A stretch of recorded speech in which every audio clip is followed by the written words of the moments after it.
భారతదేశ వ్యాప్తంగా వాహనదారులకు మరోసారి భారీ షాక్ తగిలింది.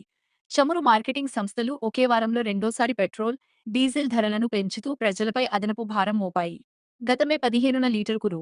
3 చొప్పున ధరలు పెంచిన ఆయిల్ కంపెనీలు తాజాగా నేడు మే 19 మరోసారి సగటున 90 పైసల వరకు ధరలను పెంచాయి. దీంతో కేవలం 4 రోజుల వ్యవధిలోనే లీటర్ ఇంధనంపై దాదాపు రూ. 3.90 వరకు అదనపు భారం పడింది. పెరిగిన ధరలతో సాధారణ ప్రజలు, ముఖ్యంగా రోజువారీగా వాహనాలు వినియోగించే ఉద్యోగులు, వ్యాపారులు తీవ్ర ఆందోళన వ్యక్తం చేస్తున్నారు. తాజా పెంపు అనంతరం ప్రధాన నగరాల్లో పెట్రోల్, డీజిల్ ధరలు ఇలా ఉన్నాయి. హైదరాబాద్లో పెట్రోల్ ధర రూ. 110.85 కాగా, డీజిల్ ధర రూ. 98.96కి చేరింది. ఢిల్లీలో పెట్రోల్ రూ. 98.64, డీజిల్ రూ. 91.58గా నమోదైంది.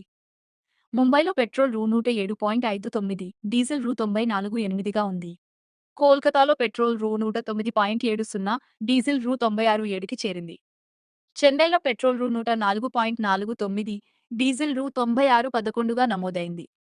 అంతర్జాతీయ మార్కెట్లో ముడి చమురు ధరల పెరుగుదల, డాలర్ మారకపు విలువల్లో మార్పులు, రవాణా ఖర్చుల పెరుగుదల వంటి కారణాల వల్లే ఈ ధరల పెంపు జరిగినట్లు ఆయిల్ కంపెనీలు పేర్కొంటున్నాయి. ఇంధన ధరల పెరుగుదలతో రవాణా ఖర్చులు కూడా పెరిగే అవకాశముండటంతో త్వరలోనే నిత్యావసర వస్తువుల ధరలపై కూడా ప్రభావం పడే అవకాశం ఉందని ఆర్థిక నిపుణులు హెచ్చరిస్తున్నారు.